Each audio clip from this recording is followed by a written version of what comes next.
ایک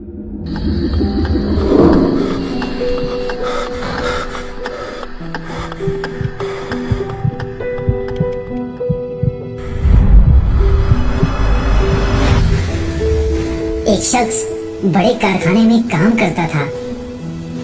چاہے باہر گیٹ پر بیٹھا چوکیدار ہو یا باس، اس کی عادت تھی کہ وہ آتے جاتے سب کو سلام کرتا. چھٹی کا وقت تھا اور سب کام کرنے والے لوگ گھروں کو جا رہے تھے. کارخانہ بند ہونے سے پہلے اسے کچھ یاد آیا تو وہ اکیلا گوشت کو فریز کرنے والے حصے میں گیا، مگر غلطی سے دروازہ باہر سے لاک ہو گیا اور وہ اندر برف والے حصے میں پھنس گیا.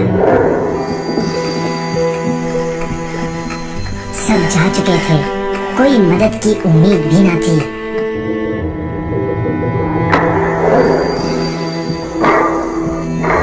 وہ سمجھ گیا تھا کہ 2 یا 3 گھنٹوں بعد اس کا بدن برف بن جائے گا.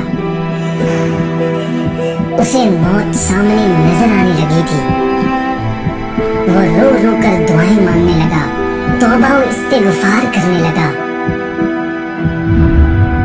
اس کی ہمت جواب دینے لگی تھی.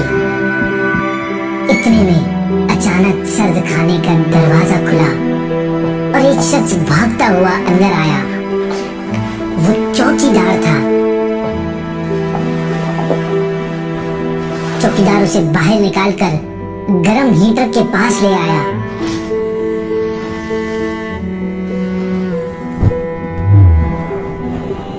جب اس کی حالت کچھ بہتر ہوئی تو اس نے چوکیدار سے پوچھا، تم یہاں کیسے آئے؟ تمہیں تو اندر کوئی کام نہیں ہوتا. جناب، مجھے 20 سال ہو چکے ہیں اس کارخانے میں کام کرتے ہوئے.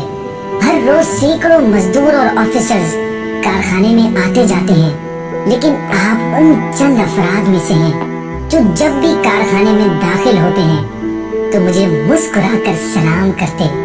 نکلتے ہوئے آپ کا سلام اور خدا حافظ کرنا میرے سارے دل کی تھکاوٹ دور کر دیتا ہے. آج آپ کا سلام تو سنا تھا لیکن خدا حافظ نہیں سنا تھا.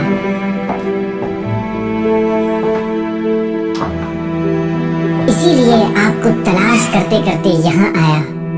یوں ایک شخص کی سلام دعا جیسے چھوٹے سے کام کی وجہ سے جان بچ گئی. اسے سنت کی عادت بنائے، ثواب کا ثواب بھی اور فائدے الگ.